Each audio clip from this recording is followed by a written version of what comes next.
Loaves and Fishes gives out all kinds of brand new free stuff. You can see people walking away with it saying, hey, anybody want to buy a bike? People come from like different states even to get this free stuff. Okay, so after this interview, it really sparked my interest because I've been hearing that other states ship their homelessness to California for a really long time. But did I know if that was true or not? Not really. I want to welcome to the podcast, Richard. Hey, guys. I've been hearing this theory that other states ship their homeless to California when it's too cold in that specific state for homeless people to be out there. They'll just buy them a bus ticket to California because they could always survive our winters. I wanted to do some research on this because I wasn't so sure. States shipping the homeless population is actually more complicated than them just buying a bus ticket and sending them out here. Basically, it's been going on since the 80s. New York was the first state to do it. It started because New York had a massive homeless issue, and it was cheaper just to ship them to a different state than it was to provide care for them. I think New York on average today spends $80,000 per homeless person, and that's in like medical care or cleaning up, like whatever. It includes everything, and so obviously just buying them a bus ticket to a different state is going to be cheaper. Shipping people out of New York isn't really a solution to that problem, right? It's like shifting the problem elsewhere. It's not really a long-term solution. Yeah, and it's the program even today is called like reuniting families or other names like this. And so basically what the states will do, and this is for all states because New York was the first one to do it, but then all states saw New York do it and they were like, wow, that's a really good idea. And so then everyone started doing it. And so if you're homeless in any state basically and you have family or a friend in a different state that will house you, they will pay for your ticket to that state and sometimes even out of the country. New York budgets around $500,000 a year to ship people around. And so like we spend a lot of money on this, and it's just because it solves the issue for that state and the current thing, but there is criticisms on it. But like let's say, okay, they're shipping them back to their home state or they're shipping back to wherever the relatives are, right? Like some states have more money than others. That's a truth, right? And like if we look at Missouri, for example, right? It's relatively making a lot less than like New York per se. And how does that factor in? How do they keep count or like who's doing what or like keeping track of where these homeless people are going? So that's the criticism of the program, is that these states weren't really tracking the people they shipped out after they shipped them. And it wasn't until recent, like really recent, I'm going to say like 2016, something like that states started keeping like any data on it. And so from what I pulled up, like, again, this is like very small amount of numbers because it's not really, it hasn't really been tracked. But Portland found around 70% of 416 travelers were still housed 3 months after traveling. And those in Santa Monica, 60% of them remained housing after 6 months. And again, it's just like such a short time span for these small studies. It just really needs more data to determine if shipping the homeless people is like really solving anything. But didn't you just say they've been doing it for a while, and this is the first time they've actually tracked it? Yeah, and so it started in the 80s, right? Because, okay, like in the 70s, homelessness wasn't really an issue, right? Yeah. But then in the 80s, Ronald Reagan came in and really cut HUD's funding. And so here's a quote that I found, and HUD's budget authorizations have been cut by almost 80% from $32 billion in 1981 to $7 billion in 1989. And so he drastically cut HUD's funding, and this is basically what is still to blame for our homeless population today, like never able to catch back up. Sorry to ask, but what is HUD and what did they do? I'm gonna read it off just to do it some justice, but HUD provides national policy and program that addresses America's housing needs, that improve and develop the nation's communities and enforce fair housing laws. HUD's research program examines housing, employment, and social services along with mental and behavioral health assessments. So much said, but like it's really hard to understand what they do, right? Basically, they're responsible for the U.S. housing, though, like the housing population and what's going on with it, right? Like housing trends. So another thing about this New York thing, right?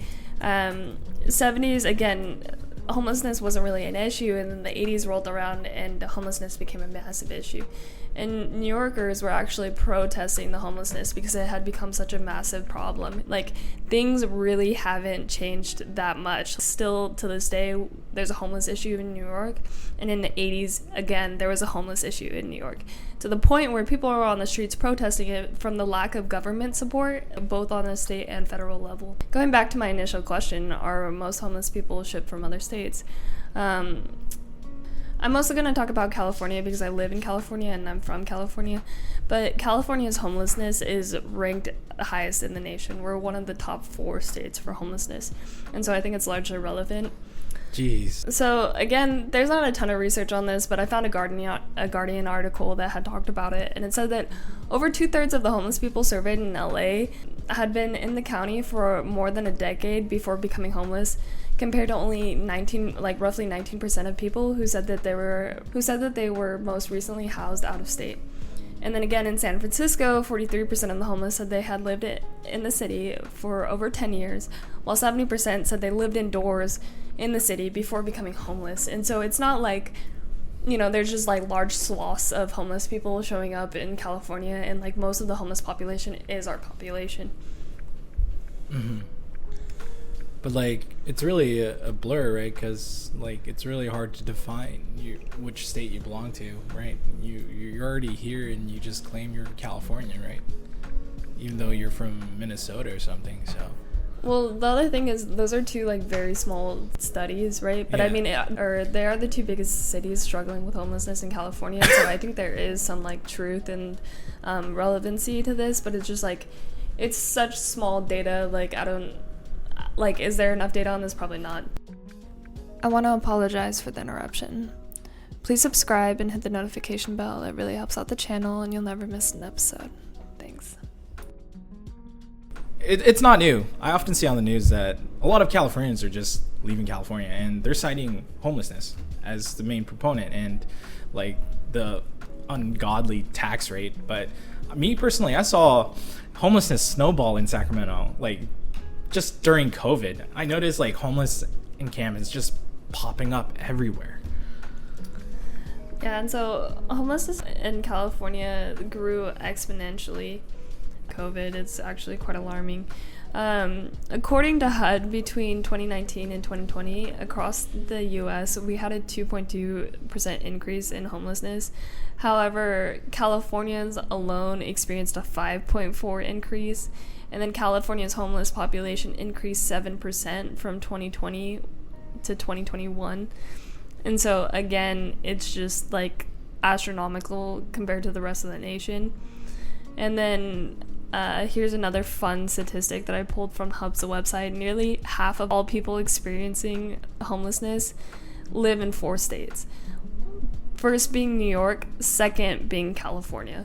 But I think something good to point out here is how HUD counts the homeless population, because it's kind of rocky.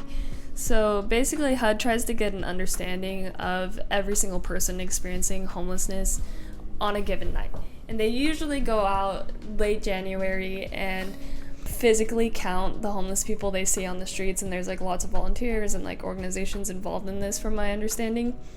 But it's like, again, in late January, even in California some years, it's still cold. And so if there's a point where you're trying to find shelter, you're going to be very motivated when it's cold outside. And so I feel like that number just like can't be accurate. But on top of counting people on the streets, they also try to count people that are in emergency shelters, transitional housing, and safe havens. And so they get all that data from those other organizations and then include the physical counts of the homeless people on the streets. I mean, can you really count like that? That sounds so inefficient, right? Like, they're not cats. We don't just clip them on the ear and count them. It's like, how do you not stop yourself from double counting? How do you know, like, in a tent there's 2 people, 3 people? And what about people living in cars? Like, and that's really apparent. So, like, that's a lot of numbers just missed. So maybe the numbers aren't really real. I would agree with that, and especially counting people on the streets, that's like the hard part. Mm-hmm. But I think the most accurate data is it gives us like people that are at least showing up in shelters and stuff like that, that gives you a pretty good idea and an increase in people struggling, right? And so if it says like shelter usage was 50% empty or something like that, and then it goes up to like 80% or max capacity, right? You know, that's a really bad situation. And so I do think the statistics give some validity and at least an idea of what's going on with our housing population. Why is it so centralized in these 4 states? Okay, so I'm going to send you a quote that doesn't answer all the complexities of the issue, but it gives us some insight. A few years ago, a team of economists at Zillow found that once cities across a threshold where the typical resident must spend more than a third of their income on housing, homelessness begins to spike rapidly. When income doesn't keep pace with the cost of rent, a cascade effect ripples through the housing market. High-income folks start renting places that middle-income folks used to rent. Middle-income people start renting places that low-income folks used to rent. And low-income folks are left scrambling. It's sort of a game of musical chairs. And people who have a strike against them because they have mental illness or a substance abuse disorder or disability are the least likely to get a chair. Okay, so I'm going to speak a little bit from my experience, and so this is just a grain of salt case study from what I've seen in Sacramento. Especially through COVID, I've seen rent prices spike very drastically.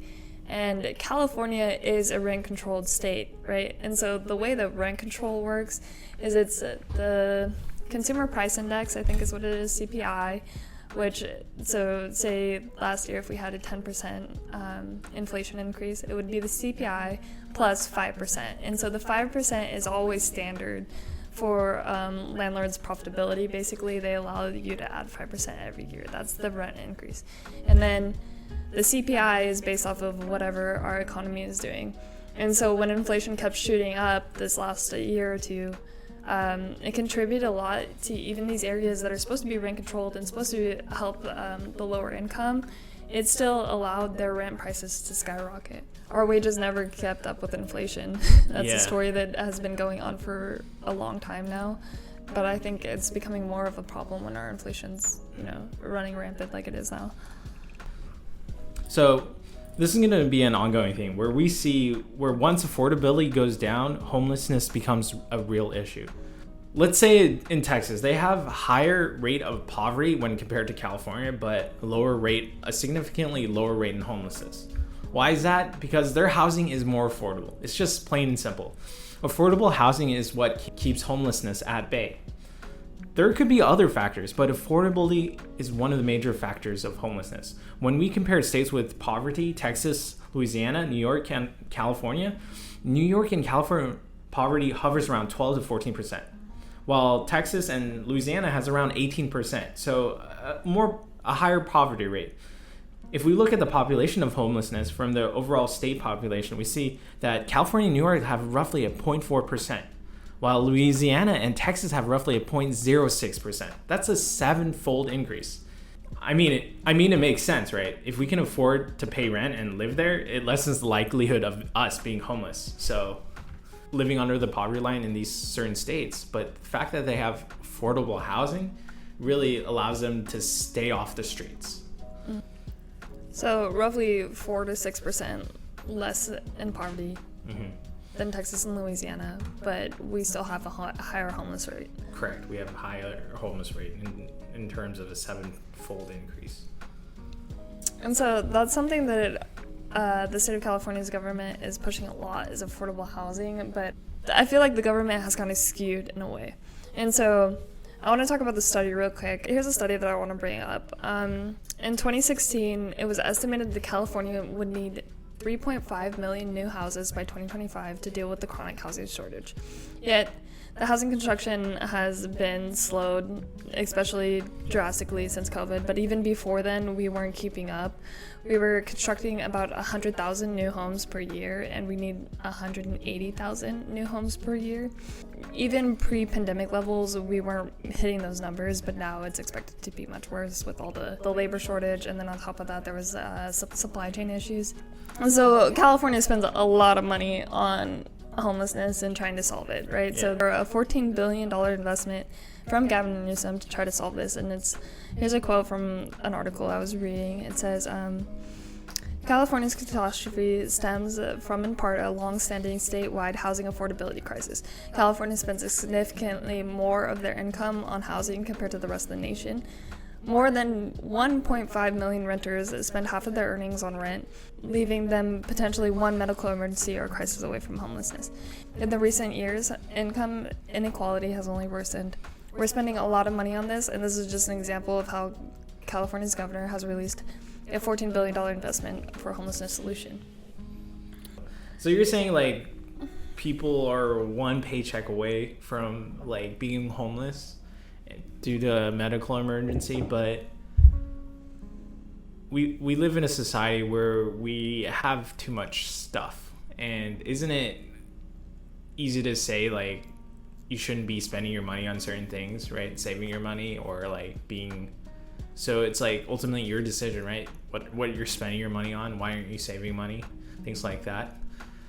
I think it's easy to get caught in that loop cycle of just like, oh, they need to be more wise with their money, right? But there's a certain limit of you can't outsave poverty, right? You can't save yourself out of poverty. Like if you make below a certain amount of money, no matter how much you try to save, it's not gonna like propel you forward, right? You're just saving for the next emergency, like this says, right? And so, well, kind of like what you're saying though, where people are like upset when you see them like buying a steak dinner instead of eating beans and rice every single day. But it's like if you imagine yourself being in that person's shoes, right? And you have to eat beans and rice every single day, and there's no chance, even if you are on that bean and rice diet for years, that it's going to help lift you out of that situation, right? That's just your constant state of being, right? You're fucked in that position regardless on if you're eating beans and rice or if you eat a steak dinner once a month, right? Like, or, you know, it just like, it gets to the point where this is their constant state of being, right? And so why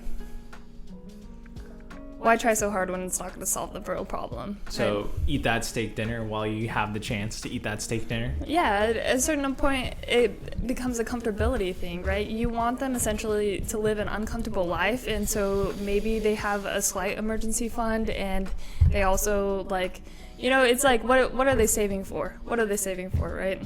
So, well, you know, like it's just not California alone, right? Throughout all states, right? There's some article that came out that Americans don't save any money, like in general. Like that's just a lack of financial responsibility, right? I mean, just having a rainy day fund is essential, right? Something that I don't want to fall in the trap of is blaming the individual for a systematic problem, something that is outside of their control of addressing. While it is like, if it was a problem with the individual, would it be that rampant of an issue? A majority of individuals be able to keep it together, right? But the fact that it's such a predominant issue, I have a feeling that it's something more going on than just saying these people can't figure out how to save. It wouldn't be this big of an issue if that was the case.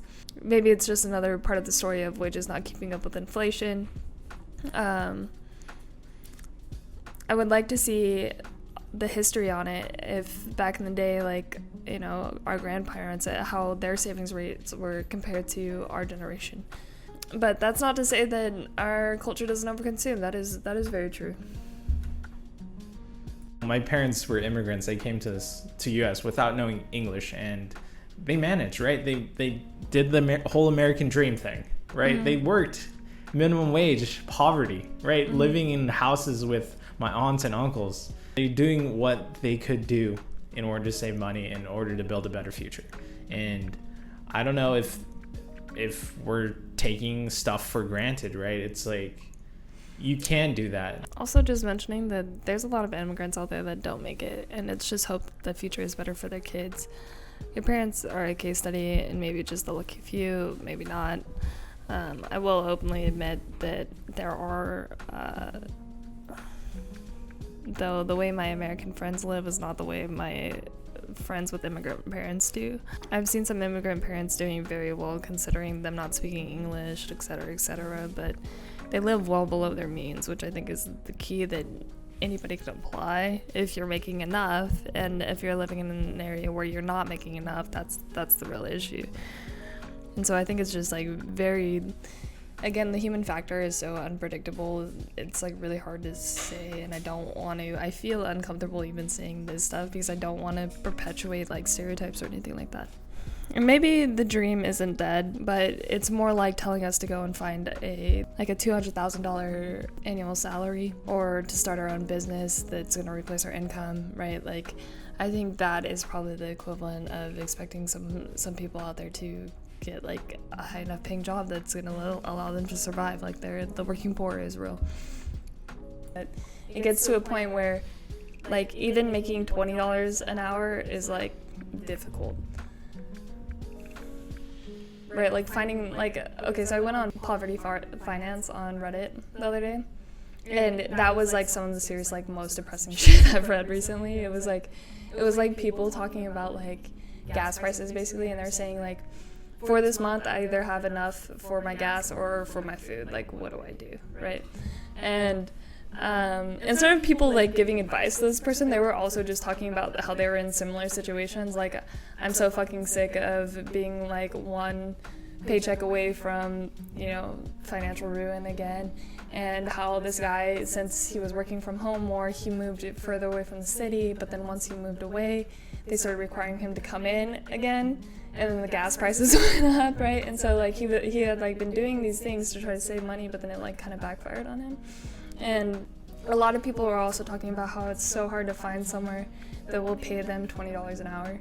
Like, everybody's paying like 17, 18, something like that. Like, no one wants to bump up to that $20 an hour. Well, you're just talking about California, right? If we look in other states, minimum wage is still like $8.25, which is like a fucking joke or whatever. Yeah, that was another thing I saw. Like, it was a guy holding 2 5s, and he was like, imagine someone paying you this for 60 minutes of your time. And people were like, imagine? What do you mean? That's still happening. Like, yeah, that's me. Exactly.